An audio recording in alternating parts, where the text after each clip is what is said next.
আসসালামু আলাইকুম। আজকের বাংলা নিউজে সবাইকে জানাচ্ছি স্বাগতম। শুরুতে জানাচ্ছি বিশ্ব আলোচিত খবরের সংবাদ শিরোনাম। আজকের বাংলা নিউজের সাথেই থাকুন। ইসরায়েলের প্রধানমন্ত্রী বেনিয়ামিন নেতানিয়াহু গাজায় অবশিষ্ট হামাস ঘাঁটিগুলো লক্ষ্য করে নতুন সামরিক অভিযানের পরিকল্পনা ঘোষণা করেছেন। হামলা বাড়িয়ে গাজায় যুদ্ধ শেষ করতে চান নেতানিয়াহু।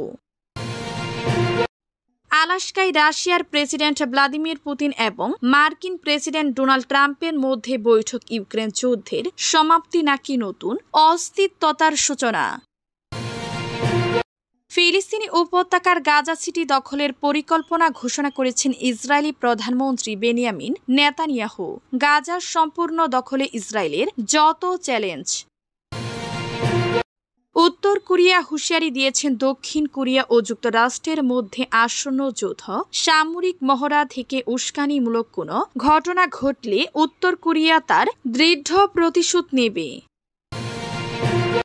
পাকিস্তানের সেনা প্রধান ফিল্ড মার্শাল আসিম মনির প্রকাশ্যে ঘোষণা করেছেন, ভবিষ্যতে ভারতের সঙ্গে যুদ্ধে পাকিস্তান যদি অস্তিত্ব সংকটে পড়ে তবে তারা বিশ্বের অর্ধেকের সঙ্গে নিয়ে ধ্বংস হবে। ফ্যাসিস্ট হাসিনা সরকার বিরোধী আন্দোলনে অসামান্য অবদানের জন্য বিএনপি ভারপ্রাপ্ত চেয়ারম্যান তারেক রহমানকে সম্মাননা ক্রেস্ট প্রদান করেছে জাতীয়তাবাদী যুবদল। এতক্ষণ শুনছিলেন বিশ্ব আলোচিত খবরের সংবাদ শিরোনাম। এবার বিস্তারিত। হামলা বাড়িয়ে গাজায় যুদ্ধ শেষ করতে চান নেতানিয়াহু। ইসরায়েলের প্রধানমন্ত্রী বেনিয়ামিন নেতানিয়াহু গাজায় অবশিষ্ট হামাস ঘাঁটিগুলো লক্ষ্য করে নতুন সামরিক অভিযানের পরিকল্পনা ঘোষণা করেছেন। রবিবার জেরুজালেমে এক সংবাদ সম্মেলনে তিনি বলেন, এটাই যুদ্ধ দ্রুত শেষ করার সেরা উপায়। নেতানিয়াহু জানান, এই অভিযান অল্প সময়ের মধ্যে শুরু হবে এবং এর উদ্দেশ্য গাজা সিটি এবং আল মাওয়াসির কেন্দ্রীয় শিবিরে থাকা দুই হামাস ঘাঁটি ধ্বংস করা। এছাড়া বেসামরিকদের সরিয়ে নিতে নিরাপদ করিডর ও সেফ জোন তৈরি করা হবে। বর্তমানে গাজায় ৭০ থেকে ৭৫% এলাকা ইসরায়েলের সামরিক নিয়ন্ত্রণে রয়েছে বলে তিনি দাবি করেন। তিনি আরো বলেন, আমাদের লক্ষ্য গাজা দখল নয়, বরং এমন একটি বেসামরিক প্রশাসন গঠন করা যায় যা হামাস বা ফিলিস্তিনি কর্তৃপক্ষের সঙ্গে যুক্ত নয়। আমরা যুদ্ধ জয় করব, অন্যদের সমর্থন থাকুক বা না থাকুক। নেতানিয়াহুর এই ঘোষণার পর দেশ জুড়ে এবং আন্তর্জাতিক মহলে তীব্র সমালোচনার ঝড় উঠেছে। শনিবার ৯ আগস্ট তেল আবিবে হাজারো মানুষ ইসরায়েলের নিরাপত্তা মন্ত্রিসভার সিদ্ধান্তের বিরুদ্ধে প্রতিবাদে অংশ নেন। আলাস্কা বৈঠক, ইউক্রেন যুদ্ধের সমাপ্তি নাকি নতুন অস্তিত্বের সূচনা। আলাস্কায় রাশিয়ার প্রেসিডেন্ট ভ্লাদিমির পুতিন এবং মার্কিন প্রেসিডেন্ট ডোনাল্ড ট্রাম্পের মধ্যে বৈঠকের ঘোষণা নিয়ে নতুন করে জল্পনা কল্পনা শুরু হয়েছে। কেউ কেউ আলাস্কায় পুতিন এবং ট্রাম্পের মধ্যে আসন্ন বৈঠককে রক্তপাত কমাতে এবং কূটনৈতিক পথ উন্মুক্ত করার সুযোগ হিসেবে দেখছেন। তবে অনেকে এটিকে একটি গোপন চুক্তির লক্ষণ হিসেবে দেখছেন, যা শান্তি আনার পরিবর্তে ইউরোপের রাজনৈতিক ও নিরাপত্তা মানচিত্রে নতুন রেখা টানতে পারে। এদিকে হাঙ্গেরির প্রধানমন্ত্রী ভিক্টর অরবান সতর্ক করে দিয়েছেন, শান্তি আলোচনা ইউরোপকে উপেক্ষা করা হতে পারে, যা কিনা ইউরোপের নিরাপত্তা এবং ভবিষ্যতের জন্য বিপজ্জনক হবে। ক্রেমলিনের সাথে ঘনিষ্ঠ সম্পর্ক রয়েছে এবং ইউরোপীয় ইউনিয়নের সঙ্গে তার ভিন্ন অবস্থানের জন্য পরিচিত একজনের কাছ থেকে এই সতর্ক বার্তা এসেছে।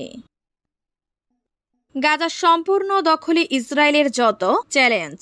ফিলিস্তিনি উপত্যকার গাজা সিটি দখলের পরিকল্পনা ঘোষণা করেছেন ইসরায়েলের প্রধানমন্ত্রী বেনিয়ামিন নেতানিয়াহু। ইসরায়েলি মন্ত্রিসভাও নেতানিয়াহুর এই প্রস্তাবের অনুমোদন দিয়েছে। তবে এই অপরাধমূলক পরিকল্পনা বাস্তবায়িত হলে এর ভয়াবহ পরিণতি নিয়ে সতর্ক করেছে আন্তর্জাতিক গণমাধ্যম। কাতার ভিত্তিক সংবাদ মাধ্যম আল জাজিরার মতে ইসরায়েলি সরকারি নিরাপত্তা মন্ত্রিসভা শুক্রবার গাজা উপত্যকাটি সম্পূর্ণরূপে দখল করার একটি পরিকল্পনা অনুমোদন করেছে। গাজা শহর দখল এবং এর বাসিন্দাদের জোরপূর্বক বাস্তুচ্যুত করার মাধ্যমে এই প্রক্রিয়াটি শুরু হবে। ইসরায়েলের এই পরিকল্পনা সম্পর্কে আন্তর্জাতিক সম্পর্ক বিশ্লেষক এবং পর্যবেক্ষকরা অসংখ্য বিপদ সম্পর্কে সতর্ক করেছেন। ব্রিটিশ এবং আমেরিকান মিডিয়া গাজা দখলের পরিকল্পনার বিশদ বিবরণ এবং এর মানবিক, রাজনৈতিক এবং সামরিক পরিণতির পাশাপাশি এর বিভিন্ন প্রতিক্রিয়া পরীক্ষা করেছে। যুক্তরাষ্ট্র দক্ষিণ কোরিয়ার মহড়ার বিরুদ্ধে প্রতিশোধের হুঁশিয়ারি উত্তর কোরিয়ার। উত্তর কোরিয়া হুঁশিয়ারি দিয়েছে দক্ষিণ কোরিয়া ও যুক্তরাষ্ট্রের মধ্যে আসন্ন যৌথ সামরিক মহড়া থেকে উস্কানিমূলক কোনো ঘটনা ঘটলে উত্তর কোরিয়া তার দৃঢ় প্রতিশোধ নিবে। সোমবার রাষ্ট্রীয় গণমাধ্যমে পাঠানো এক বিবৃতিতে দেশটির প্রতিরক্ষা প্রধান এ হুঁশিয়ারি দিয়েছেন। সিউল থেকে বার্তা সংস্থা এএফপি এ খবর জানায় দক্ষিণ কোরিয়া এবং যুক্তরাষ্ট্র আগামী 18 থেকে 21 আগস্ট পর্যন্ত পারমাণবিক অস্ত্রধারী উত্তর কোরিয়াকে নিয়ন্ত্রণে রাখার লক্ষ্যে তাদের বার্ষিক উলচি ফ্রিডম শিল্ড মহড়া পরিচালনা করার প্রস্তুতি নিচ্ছে। ঠিক এমন এক সময় এই সতর্কীকরণ এসেছে। 1950 সালে প্রতিবেশী দেশটিতে আক্রমণের মাধ্যমে যুদ্ধের সূত্রপাতকারী উত্তর কোরিয়া সবসময় যুক্তরাষ্ট্র দক্ষিণ কোরিয়ার সামরিক মহড়ায় ক্ষুব্ধ এবং এগুলোকে আক্রমণের মহড়া হিসেবে নিন্দা করে আসছে।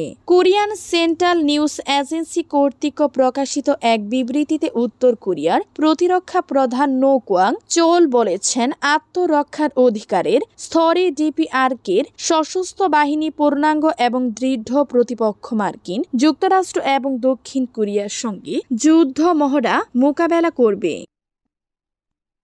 পাকিস্তানের সেনা প্রধান ফিল্ড মার্শাল আসিম মনির প্রকাশ্যে ঘোষণা করেছেন, ভবিষ্যতে ভারতের সঙ্গে যুদ্ধে পাকিস্তান যদি অস্তিত্ব সংকটে পড়ে তবে তারা বিশ্বের অর্ধেককে সঙ্গে নিয়ে ধ্বংস হবে। তিনি বলেন, আমরা পারমাণবিক শক্তিধর দেশ। যদি আমাদের মনে হয় আমরা ডুবে যাচ্ছি, ধ্বংস হচ্ছি, তাহলে আমাদের সঙ্গে বিশ্বের অর্ধেককে নিয়ে ডুবব।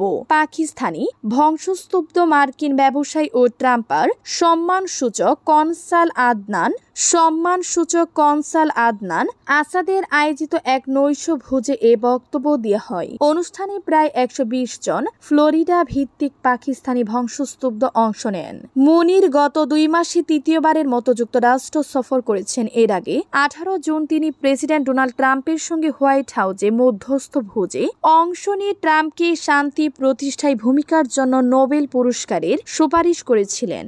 ফ্লোরিডার অনুষ্ঠানে তিনি সেই প্রস্তাব পূর্ণবক্ত করেন। ফ্যাসিস্ট বিরোধী আন্দোলনে অবদানের জন্য তারেক রহমানকে যুবদলের সম্মাননা।